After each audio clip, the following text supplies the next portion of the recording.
Do you want to do a podcast? We make a darn good team. It always goes without a hitch. Let's head to Twitch and go start up the stream.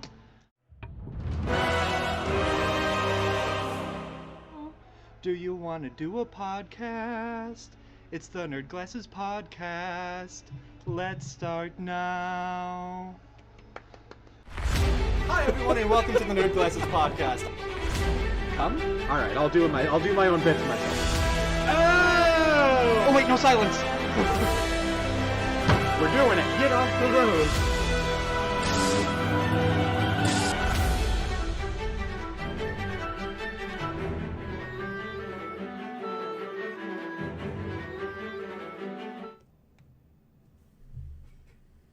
Hey Dave. Yes, Boner. Why does the candle like birthdays so much? This is a fellatio joke, isn't it? Oh, well then. I went dirty and Why do candles like being on birthday cake so much? It gets lit. Hi everybody, welcome to the Nerd Glasses Podcast. I'm Boner. I'm Dave, And this birthday boy right here. More like rigor mortis went the same place that I did. There has been a certain level of jesting in this podcast history, and that. No, I honestly didn't even think of that one. Of course, that's to be fair. This morning I went and looked up shitty birthday jokes. And most of them were like, here's safe ones you can tell with your kids. Haha. I'm like, no. Sure. Hey, it gets lit. Hey, kid, come here. You fell out of your mother so many years ago. Now you're old. What's something everyone gets for that birthday? Older. Opens one. And what do you get every year for your birthday? That's right, older. Walks away. That's right, a half hour of birthday jokes, and then we're just going to tune over to the Citadel. Actually, we have a couple things that are really, sort of big that we do want to talk about, but otherwise, I think we're going to be speed-running topics tonight. I kind of wish that we had, a little bell to hit with each one. I may or may not have ordered a chess clock for us. Yes! It may or may not have also been the only third ever thing I've ordered from Amazon. And Amazon noted that. The first thing being a Gears of War copy that I wound up getting for free from them because it was late and they used to have that game guarantee where it needs to arrive on day of release, but it was releasing on a Sunday. Yes, and this was back before Amazon didn't have the massive pull to be like, you're delivering on Sunday. Yep, and even if they did, I was on college campus and the mailroom's closed on Sundays anyway. Wow. So yeah, we order a lot on Amazon. I have an Amazon credit card because I get points back. Anyway, never minding my total buy-in to a capitalist hellscape that we'll mention later. Twitch ban. Have you heard of the streamer Alina Rose? Yeah, that name sounds terribly familiar. She's a Fortnite streamer. I believe she is from Mexico. She's rather big in the Mexican Twitch community. Okay. She was banned. She was on a stream with Actually Angel. Both were wearing somewhat form-fitting workout gear, but whatever. And they had an ASMR microphone, and I'm like, were they banned for something stupid with ASMR? One point higher up in the article that I read was that they said, "Oh yes, daddy." I'm like, really? I say that on stream. I'm being silly about it. Then I found a clip of the stream, and yep, that got banned. Very much eye contact with the camera. Licking the microphone, crossing the line from ASMR into phone sex. Please don't lick my microphone, Boner. That microphone has been through so much. There's a difference between ASMR and being, speaking in an erotic fashion. Phone sex or what have you. They crossed it. There is a line. Know where the line is. I don't care what they were wearing. Like, I can see how maybe that factored into a total picture, whatever. But it's like, we've talked about bands with people wearing much worse. Well, yes. But it's just very much like, come on. Everyone, remember that Twitch is based in the United States of America, which has such puritanical standards. And, once again, like every week we say, you're getting a paycheck from them. Know the guidelines. Yeah. And, like, for people that aren't super familiar with ASMR, I can see that there is a misconception that it might be sexually linked. Yeah. That for the people that have that neurological response, that some people could conflate them. It's not. It does not automatically mean so, but I can see how the confusion might exist there. But that being said, no, don't do it. Autonomous sensory meridian response, by the way, because Yep. I thought to myself, what does ASMR actually stand for? There was actually a really good write-up by Ellipsis, who is the artist and author of the Goblins webcomic. Okay. She actually, because there's kind of enjoying when people talk quietly, whatever, and then there's the people that actually get like the full-on sensory tingles, whatever, from that kind of audio. And she was talking about her early days when people were trying to like find a community around this, and people were like, "Oh, well, we'll call it eargasm," because it's kind of like, no, don't make it sexual. Quote, for people who aren't familiar with ASMR, let me demonstrate on the Citadel tonight. I mean, I did when playing Mad Max to some extent. Now that I've got the headset thing going, it may not work as much. This microphone works really well for ASMR. It does. If you remember... One that you can get nice and close and quiet to, but now Citadel has switched to using the headset. So, if you remember... Just one of the past weekend Wednesdays from eons ago in the before times of the nice network location, I think it was one of the many God of War streams where you and I just sat there very quietly for a good half an hour, because God knows anytime we played that game, we never actually played that game. I have the one where we were speaking with the Brogue the entire time. Yeah, it's the close, speaking quietly, audible texture kind of thing. So, Dave, I was thinking of getting you regular ass jelly beans for your birthday. Not spicy, not a terrible flavor, just like, here, Dave, have some Jelly Bellies. I don't know what those are. I have never heard of those.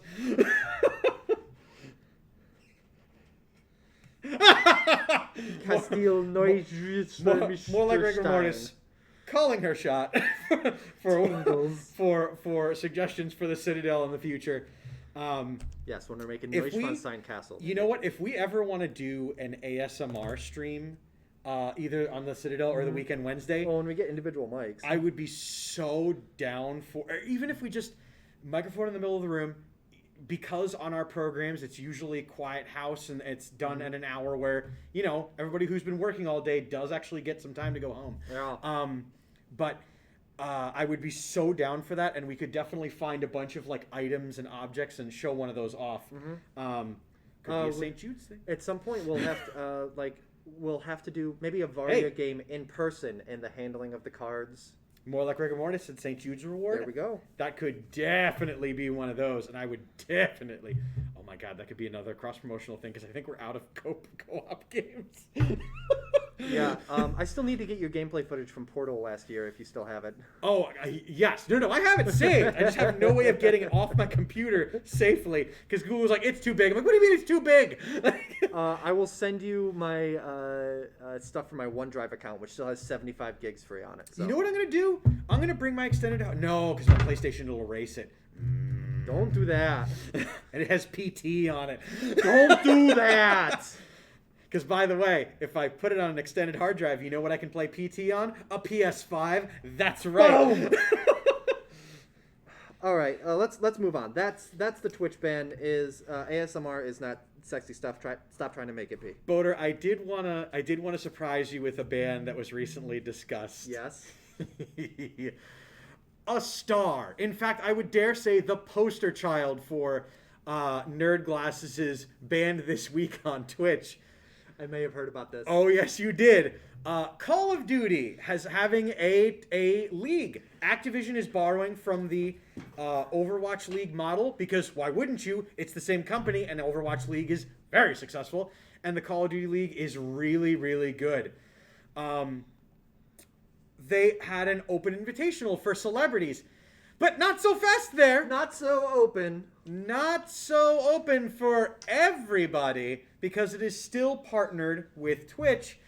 And so, Bro Dave can appear on the Call of Duty Invitational. Yep. But you know who can't? Dr. Disrespect.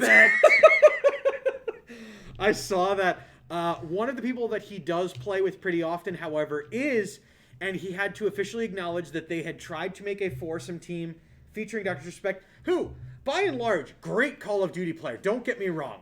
But you banned, bro. You banned. Yeah. Yeah. Let's stay on the topic of Twitch. Well, we have releases, but I also have Twitch news. What do you want to do next? Let's do releases. Then we'll come back here for a Twitch thing. We'll bounce this back and forth. So okay, bands. We've talked two different bands. Tally. So starting today, you can download on your Nintendo Switch and your PlayStation 4 Harvest Moon One World. Another Harvest Moon in the long lineup. If you like Stardew Valley, you will like where Stardew Valley drew, admittedly, from a lot of Concord 8, all of its information. Xbox One, TBA for you, but don't worry about it. It's an open world farming game with a little bit of a sim of relationships with other characters, things like that. It's fun. It's fun, and it's the easiest way to lose about 12 hours without doing illegal drugs. But Dave, what if I want to do... Never mind. Speaking of illegal, a game that is coming out on the 5th that I was very surprised to see getting released was coming to the PlayStation 4, a game that was canceled and now all of a sudden has come back and is officially coming out on the 5th. It's called, for your PlayStation 4, fired up for Postal Redux. Ooh. For those of you who don't know is that like a remaster or... Yes. Okay. It is going to be a edition where it's Postal 2, and all of the add-ons put into one package to be able to be done. This brings me back to the tingly old days of Jack Thompson. It really should. It was one of the games that was very much like video games are too violent. This was specifically a game created as a violence simulator. There is no tongue-in-cheek. There is no allusions to. This isn't spoof. This is literally a Go game nuts. with Go Postal. Yeah. It is a content warning game because it is very much what it is. What is the rating on it? Is it M or did it nab an AO?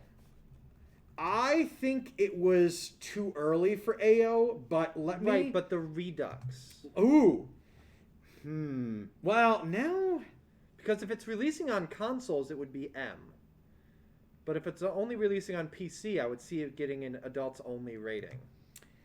It's on the Nintendo eShop right now, so I If don't it's on think... the Nintendo eShop, it's not got an AO rating. It can't. They definitely had to have done some work on it then. Because did you play the original Postal? I didn't, but I know that in its state, the ESRB would give it more than an M rating. Yeah. If you are into social experiments, if you like the idea of games that are a product of both their time and also a concept that you will not see done anywhere else, try it out on the 5th. It's a product of its time and was influential not so much in games to follow, but in the conversation around games. And it did what it set out to do, which was to make a big old splash in the pool. I'm putting 2 more tallies on that. We talked releases, but also we talked pretty in depth about Postal. So we're up to 4. It's a super loose count of topics today, but I feel like we're speedrunning. Oh, have I got some cool things to talk about with the PlayStation Direct that came out? Some new Pokemon news. Boater, you wanted to talk a little bit about Twitch. Yeah, though. Twitch. So this past week, Amazon was running particular ads in a particular market. Oh? Specifically, in Alabama, where there are workers that are trying to organize a union in Amazon warehouses. Oh, no. Amazon ran anti-union ads on Twitch. And the streamers were like, excuse me, you're doing what now on my program? I don't think so. Oh, my God. Streamers said, hell no, and Twitch pulled the ads. Amazon owns Twitch, but Twitch has just enough autonomy where they can be like, oops, nope, none of that. Not here, you capitalist hellion, you, what with your union-busting bullshit. We're going to be complicit until we get the backlash. There's the backlash. How dare you? For those of you that don't know, Amazon does not have workers' unions, and they would love to keep it that way. They spend so much money. Like, if your employer is spending that much money for you to not get in a union, you need a union. They will not spend that much money looking out for you. They're looking out for themselves. To be fair, Amazon's explosive growth, they didn't have unions because they were too small and didn't need them, and then they owned half the world. It went pretty fast. Like, that company did blow up, so don't get me wrong, it wasn't from the start. It's just that, when you get told, by the way, you have to add shipping centers in, like 2? No, like 48 of them, like tomorrow. Yeah, like I remember, when you were talking about getting Gears of War, they had maybe 2 fulfillment centers in the nation at that point. Yeah, they have more now. How many? I don't want to see an anti-union ad, but I am curious. Yeah, it's like, let me open up an incognito funny tab. that's an immediate answer for how many Amazon... 110 as of 110 domestically. Okay, yep. And 185 foreign market. Wow. That 110 is US because part of it said US, Canada, etc. 110 in the US. Yeah, it's overdue. So, yeah, Amazon ran anti-union ads. Twitch said nah. 5. Next. And good for the streamers to have known the advertisements were happening on their channel. And because viewers are coming on and being like, you won't guess the ad I just saw. Like, I'll do that sometimes. If there's a particularly weird ad, I'll be like, LOL, the ad that just played. And this one was like, excuse me, do you know what ads are running on your stream right now?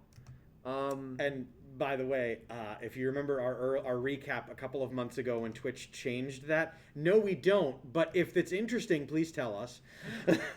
Yeah. Okay, so that's that. I have one more sort of Twitch one, but that can hold off. What have you got? Pokemon, maybe? Well,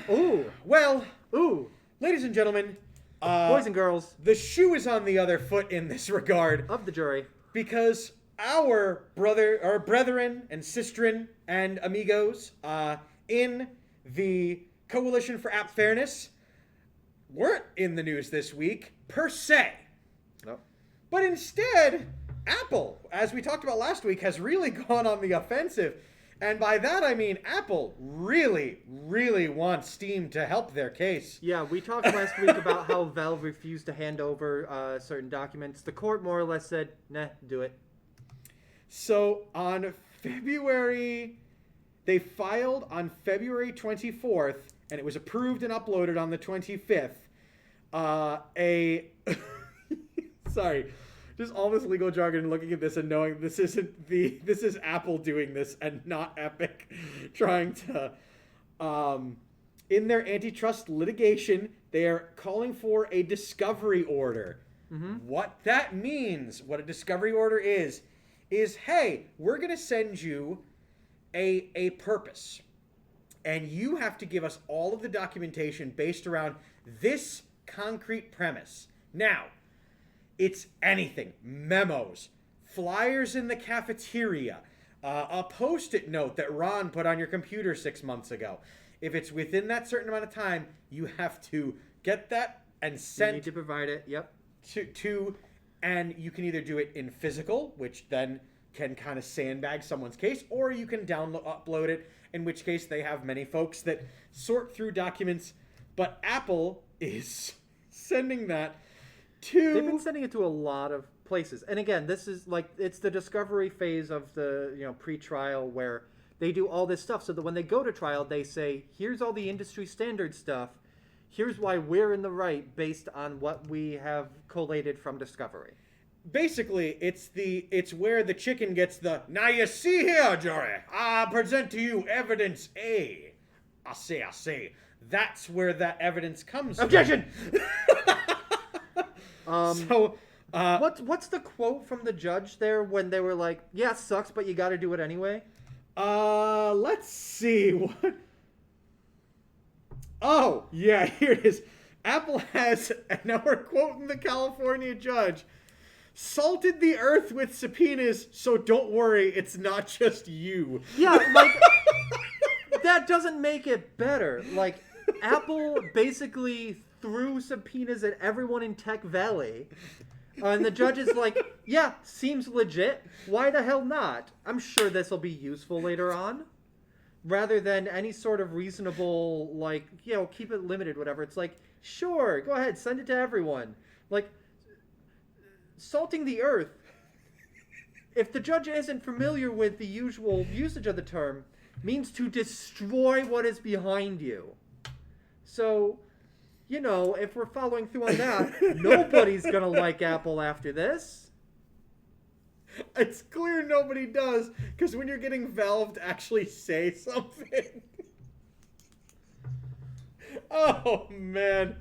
Wow, Judge, wow, says Demon Dragon. Exactly. 6. Yeah, that...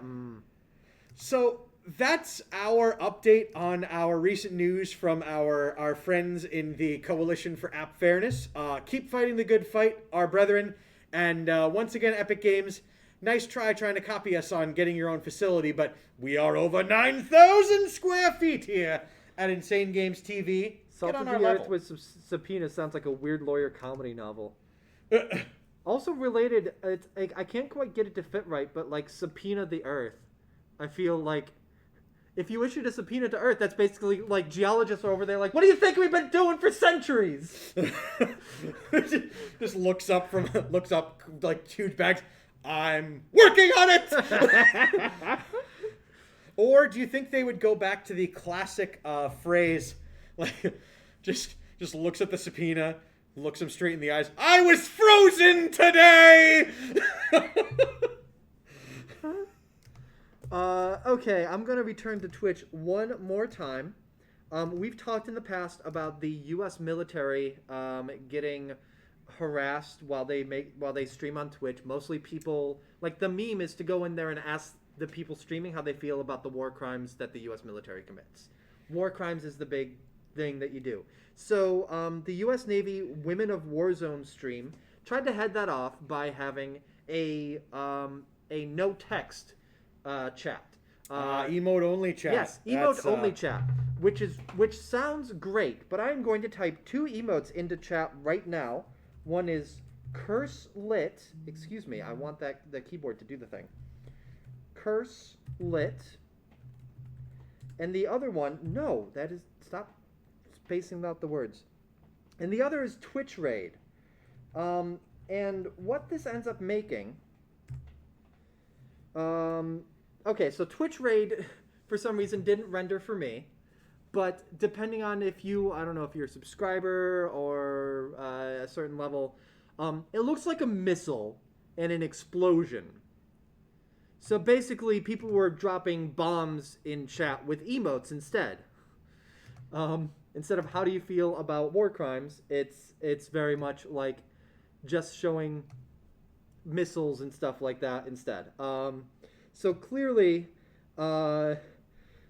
whenever people think that, oh, that's fine, we'll just use emoji. It's not like people can be awful with that. It never works. People will always find a way. Have you been on the internet? I can't think the word eggplant without immediately associating it with the emoji as slang for penis. Dick jokes. No, The Hauser, welcome, and thank you for lurking. Yeah, like I can. So here, I'm pretty sure it was Twitch rate. Let me see. Let me make sure that I got that typed in right. So it was that? I may have written it down terribly afterward. Could be. In any case, Yeah. when you do sub-only chat, you are attempting to gain control of chat and things like that. Well, it wasn't sub only. It was just no text. Yes. Yeah. Life finds a way. Yeah, it does. The trolls will find a way to ruin everyone's fun. U.S. military streaming on Twitch. You really shouldn't have started with the old "but do you have a phone?" response to people. That's kind of on you. While Boater's looking that Demon up, Dragon found it. Lowercase t for Twitch. so Boater, you know who really raided the market and changed the standards these days? Who's that? That would be id Software's Doom Eternal. Ooh, yeah. Because the game has...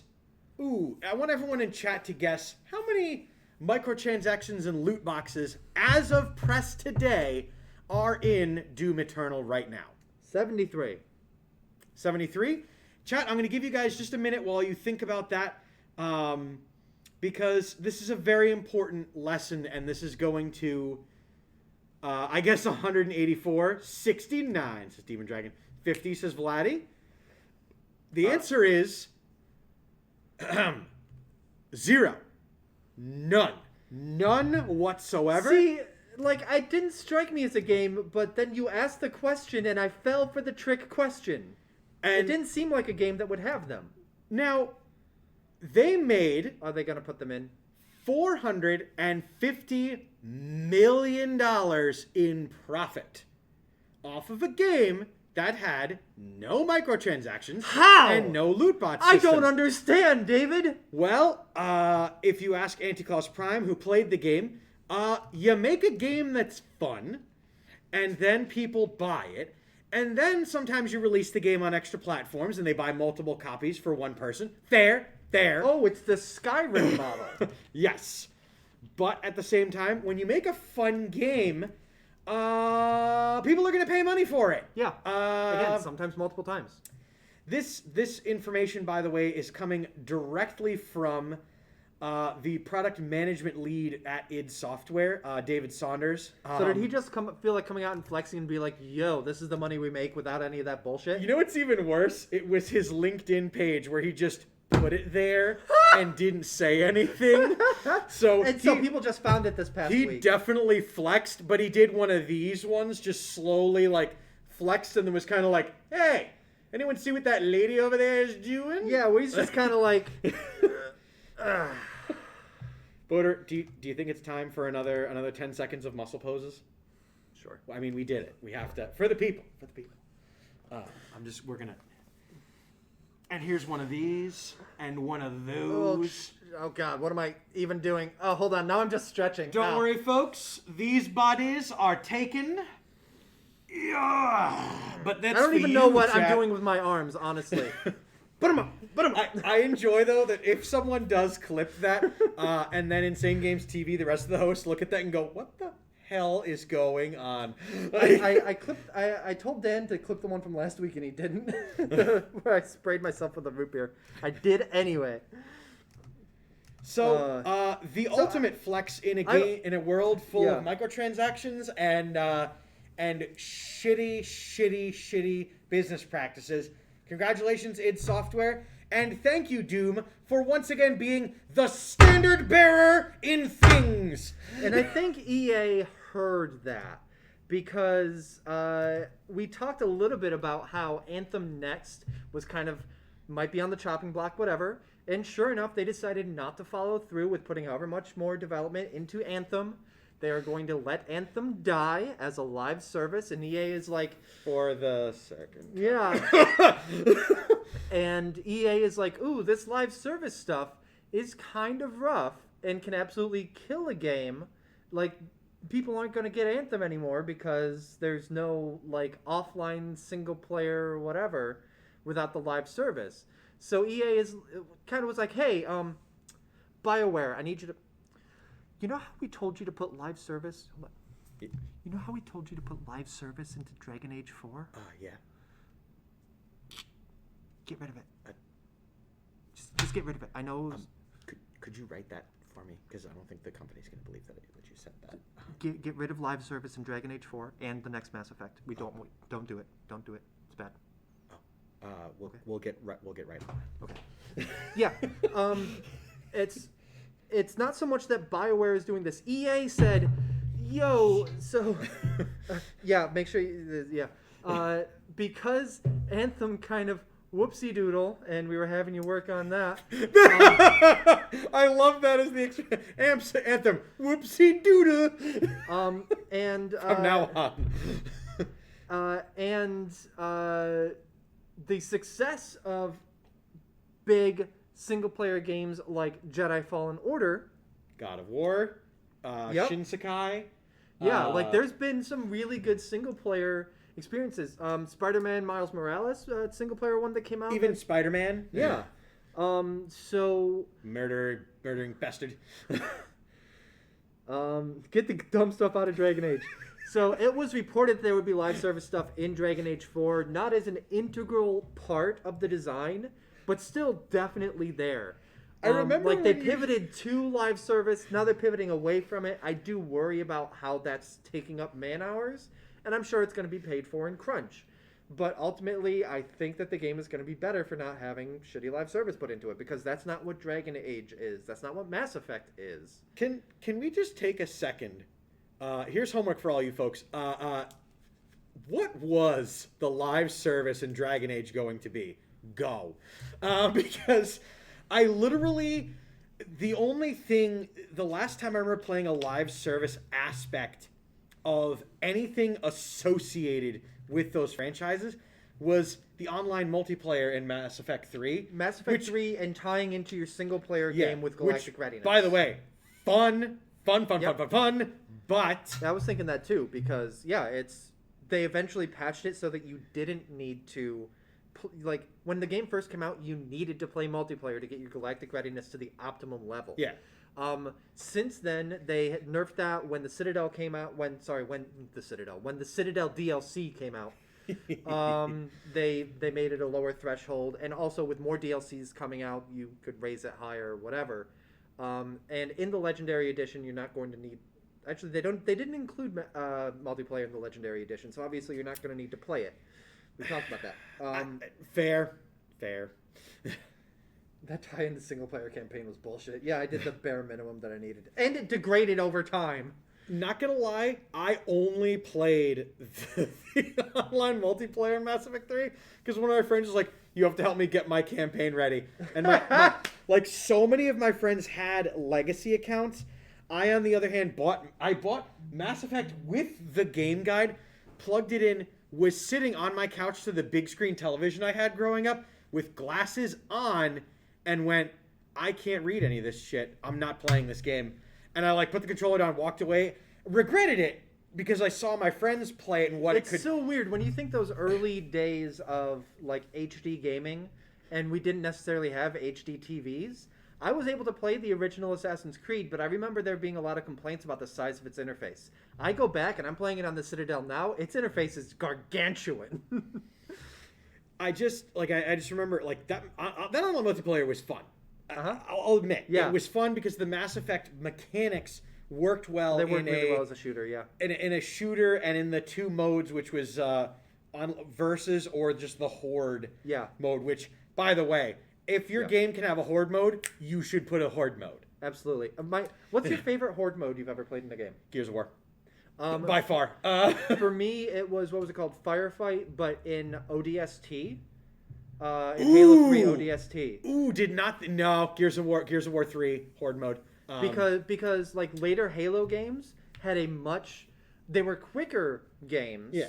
But I have really fond memories of sitting down with one of my friends and having like half-hour long games that we just built, and it got so tense in firefight mode in ODST. Mortal Guru Modus, noob queue time. What is Horde mode?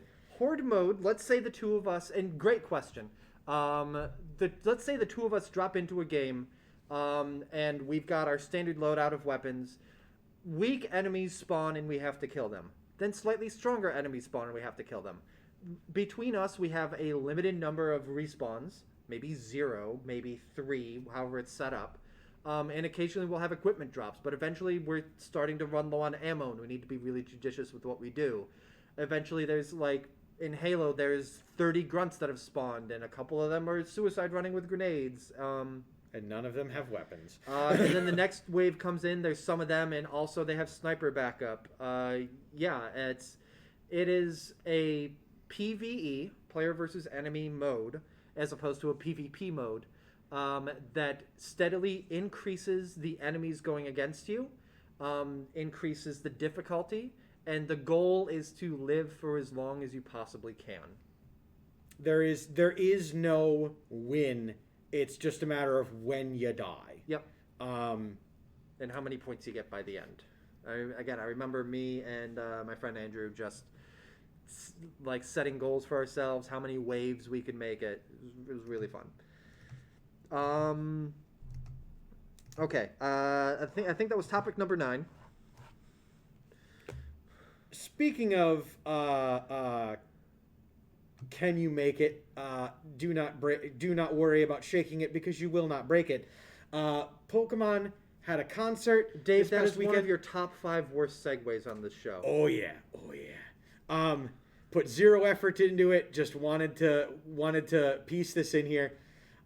Looking greatly forward to telling you all that in Pokemon Sword and Shield right now, as a mystery gift, as a fun little thing for P25, the Pokemon concert series that is now announced and going to be happening. Yep. You can get a Pikachu that knows Sing. Ooh. A move typically reserved for Jigglypuff. A move I have a feeling could learn regardless, but why would you give it Sing?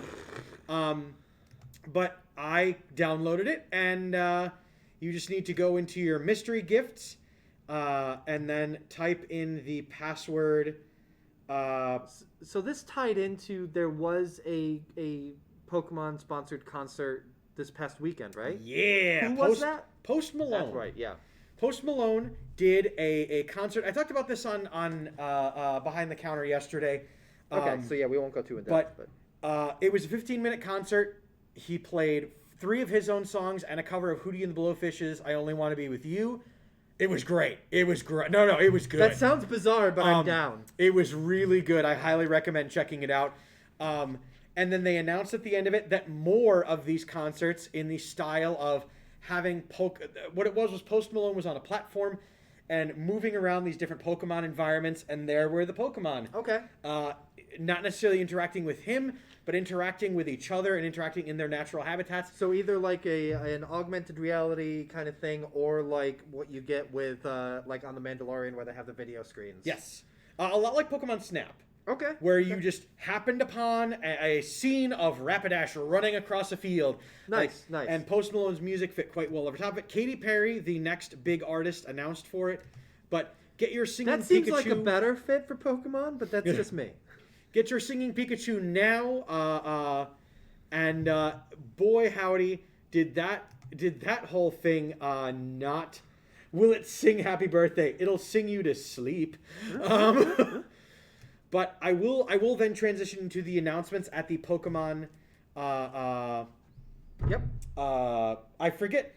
Every company has a word for press release now, and none of them are press release. Direct.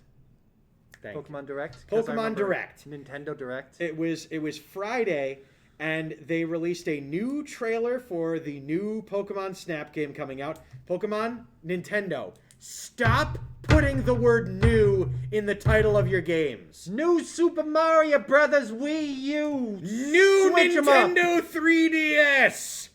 I know you're done with it when you're done with it. We at Insane Games aren't done with it when you're done with it, and it's a headache. Hi, I'm looking for the new Super Mario Brothers game. Oh, you're looking for New Super Mario Brothers? Yeah, on the Switch. Well, nope, that's on the Wii. What the fuck?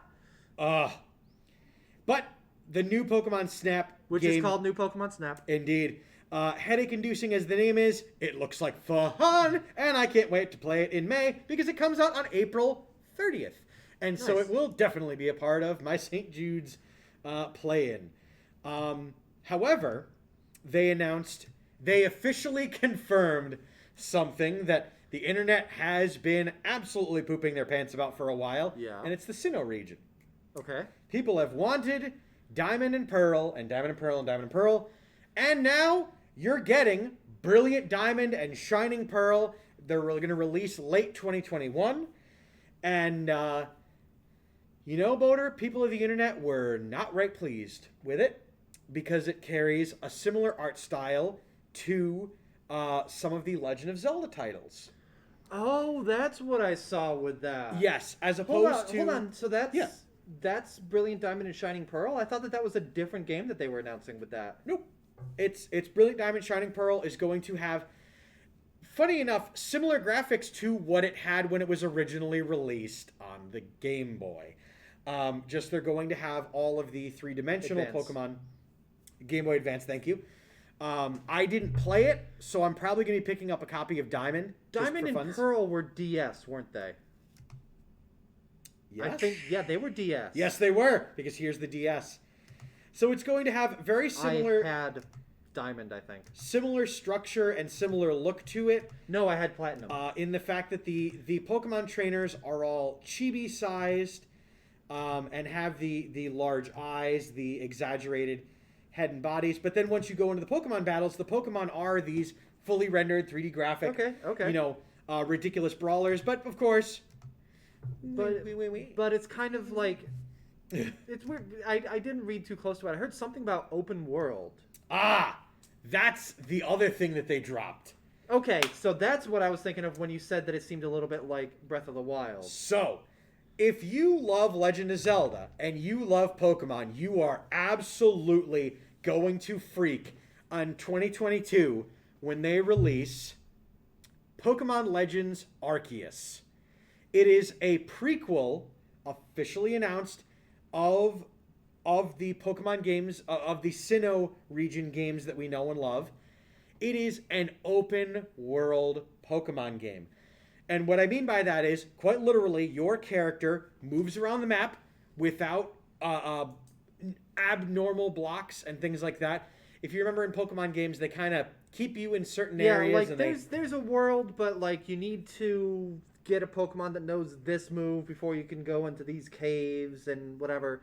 And it's still, even when there's the open world, it's more or less there's these 3 or 4 paths that lead to the cities. So this is literally open world where, like in the Pokemon Go franchise, Let's Go franchises, you can see the Pokemon that are in the grassy area. Yep. This is one where you will see a herd. In the trailer, they had a herd of Pokemon, and the trainer quietly walked up and just hucked a Pokeball at one of them, and the other one just kind of turned and was like, my wife! Like... Yeah, and it caught, I'm not going to say it caught flack, but it definitely caught eyes because it looks a lot like Breath of the Wild in its color palette. It has that sweeping reveal shot to show the title, same as it did for the Breath of the Wild trailer. Which is not a bad thing, honestly. Like, when you lead the way with Breath of the Wild and make something that everyone else wants to be. I'm playing Immortals Phoenix Rising on my YouTube channel right now, and it has a lot of Breath of the Wild style stuff in it. Be flattered and then imitate yourself. Good job. They were flattered when others imitated them, and now they're doing it with Pokemon. So, can I go a little bit of theory on the Arceus starters? Sure. So, the 3 starters in that game are going to be, and this is confirmed by the trailers, Oshawott, Rowlet, and Cyndaquil. Pokemon that weren't in starting games together. Okay. Interestingly enough, an article on Game Rant by Jonathan Ammerman went over this, but he talked about how Oshawott evolves into what looks like an enormous samurai. Okay. You know, or it's called Samurott too. Naturally. Rowlet evolves into a Pokemon that uses archery skills, which is something big in the samurai training. Okay. Now, Cyndaquil, kind of the odd man out because it evolves into Typhlosion. However, in Japanese, the Pokemon's name is Bakufun, or which is considered a play on the Japanese word Bakufu, which is shogunate, which is a leader in the series. So if you watch the trailer that I dropped into there, you can see the Eastern overtones in everything. Yeah. The calligraphy painting for transitions and the scenes and things like that. It's interesting because they're going for a thing. When Pokemon first came out, it was when it came out in Japan, it was very much localized for Japan and to have Japanese feeling institutions. Yes. When it was brought to the US, that was kind of painted over. They did the same thing with the first Animal Crossing, whatever. Since then, Pokemon has gone to other regions, and the US and the North American releases have kind of come along with those. Again, you get a lowland region, you get the kind of like Scottish region in the latest ones. You get all these different regions, but they haven't done Japanese because they already did that in the first one, which we didn't get in North America. So now with Arceus or Arceus, I'm not sure the pronunciation. It is Arceus because it's named after the Pokemon Arceus. Okay, great. So then with Arceus, they're not only like returning to Japan, but they're going to lean really heavily into it. And now the North American gamer audience is not just accepting of that, but 100% behind it. So that's really cool. Shut up and take my money, Nintendo. There was not a single thing announced during that thing that I wasn't like, I'm going to buy that, and I'm going to buy that, and oh god, I'm going to buy that one too. I keep bouncing back to Twitch, but I have sort of a... It would be a stretch to call it a self-ban. Someone quitting... whoa, that was the chair, I swear. Uh-huh. Someone quitting what they're doing with their streaming. They, the player Soda Poppin' is a Grand Theft Auto RP player, role-playing player. On these RP servers, you have, you work jobs, and, so what Soda Poppin' did was that he managed a burger joint. And, sometimes it was getting orders, sometimes it was dealing with the cops, sometimes it was doing other stuff. And he is quitting because being a manager of a burger joint is too much like a regular job. The amount of time that he spends there, the amount of responsibilities that he has, he doesn't get to do what he wants to in the game anymore. He said only about like 5 times in the last year has he really been able to do what he wanted. Like at one point he was like, yo, you other managers, watch the counter. I need to go fuck up some Yakuza or whatever. So the in-game job became too tedious, so he's quitting. Which is just a weird reflection of when you're playing a game and it becomes a job. And we've talked about this without the removal of being in an RP server, whatever. Just Twitch streaming is a job that can burn out a lot of people when people don't take care of themselves, whatever. And yeah, just like the game playing being a job. It also, like, it doesn't help that he's well enough known that when he goes live on Twitch, everyone in that server is like, oh my god, I'm going to go get a burger now. I'm going to be part of that. Yeah. Anyone else working the counter at that burger joint, they have regular business. As soon as he logs in, it's a busy day. And it's just, that's annoying as hell. That's annoying as hell. So, Soda Poppin' not doing the GTA RP scene anymore. It brings to mind, Boder, and I want to combine 2 of our topics here, and I want your thoughts on this. Probably terrible, but let's hear it. So, COVID, we had shutdowns. The world is never going to be what it was once. And yet, now, we have people doing large-scale concerts. We are having conventions again. We are having burger joints in Grand Theft Auto and other things like that. I mean, takeover complete, simulation done. We are a digital people now. Like there is not much of anything you can't do online that you would say, well, that would have been better in person, or you can't do that on here. You need to do it in person. Like, I think that's really cool that we're reaching into the eras of almost not necessarily equatable to, but equatable to the idea of like the holodeck, where if I want to play as a burger joint owner, that's literally fingertips away. Yeah. If I want to do these things, it's not one-to-one like the holodeck. I'm not actually wearing the uniform and doing things, but like we're at the point where now I watched a Post Malone concert. I attended so many conventions in the last week and a half and saw all these things. Like, yeah, I mean, I get where you're coming from, but it's not the same. I mean, I like that things are more available now. But given the choice between attending a convention at home or attending a convention in person, I'm going to want to attend the one in person. well, yeah. That said, if the choice is between attending one at home or not attending one at all, I want to attend one at home. And so I wonder what will happen afterward. When, let's say, BlizzCon will eventually go back to being in person. Now, Blizzard has done a good job of showing their stuff online immediately anyway. And a lot of that gets out there after the fact anyway. Yeah. But I hope that it moves to the kind of thing where, well, actually, what Blizzard did was that like you can buy your membership or whatever to go in person, and it's, I don't know, $100, or you could buy the online one for $20. And like this year, BlizzConline was free because they needed to have that traffic. They couldn't rely on the in person whatever. But I don't know. I feel like they should still have the in-person stuff available, but the streaming out the stuff should just be free anyway. Maybe not like, if you talk about like Otakon, maybe not every single panel, but their main panels, and they should have the infrastructure in place for people running other panels to be able to stream out as well. Because ultimately that stuff gets out there. Whatever's announced at Comic-Con, like, cool, it's great that the people in person get to see it 5 minutes before everyone else does, but who cares if they see it 5 minutes earlier?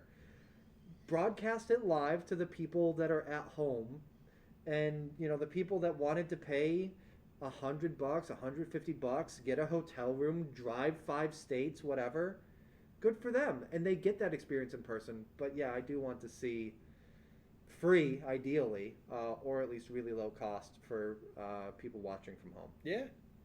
I'm very excited that we've been able to do so many things digitally and stay so connected, or be having the ability to stay connected if people choose. Yeah, like I do want things to go back to how they were. A friend of mine had a Zoom birthday party that unfortunately I couldn't make it to, but at the same time it's like, cool, he had a Zoom birthday party. Let's say 50 different people on, most of which don't really know each other. And it's like, I might have popped on, said happy birthday, stuck around for the socially requisite 10 minutes, and then logged off. Which is a nice gesture, don't get me wrong. But it's like, if we were doing that in person, not as many people would have been able to show up. But maybe, like, next time that I do a New Year's party, there will be, like, a live stream. No, we're not live streaming the New Year's party. But, like, a birthday party, if we had a ton of people over, people can at least split into their separate conversations. This week on Twitch, Butterbug got banned. Yeah, you would have to do that show solo. Because, like, let's say you have 50 people in a Zoom call. Everyone is looking at the same camera, looking at the same Brady Bunch of faces. If you have 50 people at a party at home, you can split into your separate groups. You can go to different houses. Yeah. Different rooms. Or just sit in the same room and have a conversation because of proximity and things. You and I can hear each other, whereas like when other people are at the command center talking, like we're having a conversation over here, they're having a conversation over there. I definitely see that, and I like the accessibility that this past year has brought us. Like I mentioned, I said this to you, like I'm the kind of person that habitually goes through Facebook memories to see what old crap I can dig back up and necro old posts and stuff like that. I have trepidation going into this month because March last year went from COVID is a thing that might impact my life to everything shut down over the course of that 31 days. So it's going to be a weird month looking at that. But again, in the year since, there has been really great stuff for accessibility, and some of that I really hope doesn't go away. Some of that is just for the selfish, like, yeah, I'd like to be able to see these cons more. I'd like my favorite artists to do live stream concerts more. Yeah. I think all that stuff would be great, but also, like, I follow a fair amount of people on Twitter who are disabled, chronic pain, or for whatever reasons, that immunocompromised, so they were always staying at home anyway, and they're seeing the abled world now doing what they've been doing for years, and they're like, I'm glad that you're doing these things to help you do these because they help me too, but don't forget about us when this is over. Yep. A big thing. Yep. So what you're saying is you want Zoom to partner with The Sims for proximity chat parties? Oh my god. Oh god. Wait, is Second Life still a thing? It has to be. There can't be that dense of a player base and have it just get shut down. I could. Yep. Yep. Yep. Second Life is still going strong since 2003. Oh god. And then in Sims or Second Life or whatever, you got to do that thing where you're like, I'm gonna hustle over here because I'm the host and I need to be like, hi, I'm part of this conversation too. Okay, I'm gonna go over here. I really hope to get a VR headset to do something like that. Second Life New Year's Eve party. I really hope that by New Year's this upcoming year, I can do it in person again. I kind of liked being able to visit 6 of my friends in one day. It was magical. That's fair. Although, Boater, it's now 8 o'clock. It is. And we have talked about most of our topics. I am going to stash aside State of Play from February 2021 because there are some cool things there, but it doesn't echo with any of the things we've talked about today, and I don't want to necessarily cram too much content into one stream. You got to come back next week. I tallied up 14 topics. I may have missed one. So crap. Yeah. More like Rigor Mortis points out. We are out of time for Death Stranding. We're just gonna have to validate your parking, and we'll have you on next week, though. Yep. To be fair, we wouldn't want to try to do Death Stranding when we're speed running. Yes. So, we want to give the appropriate amount of time too. So, So thank you for coming to the Nerd Glasses podcast. After this is the Citadel. I will be playing Dragon Age 2, followed by working on the off-brand Lego build of Neuschwanstein Castle. So be sure to stick around for that. And of course, be sure to follow us because there's so much cool stuff all week. We've got Retro Wednesday, Dream Team, Weekend Wednesday tomorrow. So, as well as obviously every weekday, OC5. So, a ton of cool stuff on this network. Dave, anything to add? Just thanks everyone for the birthday wishes, and thank you, Boater, for another fun Nerd Glasses. I really always look forward to this every week. Getting to sit and chat gaming and just nerddom. Now get home, eat more cake. I command it! Can I show off the cake that Alec made? It's still in wrap, just because, public and all that, but... That's going to catch a lot of reflection, but I see, like the hard sugar... Happy birthday and stars and stuff. Surprisingly, the camera's capturing it pretty well. Yeah, look at that. Or I'm doing your strategy. I remember for years I would hold something like this. The problem was the opposite because right here the lights are in front of us. It used to be the lights were directly above and you would hold stuff back a little bit. And I would tilt it forward. Tilt! That's so sweet. Get it? Because it's sugar. Thank you, everybody, for watching the Nerd Glasses podcast. We'll see you right here next week, 7 o'clock Eastern. I've been Boater. I've been Dave Van. And we'll see you. Bye.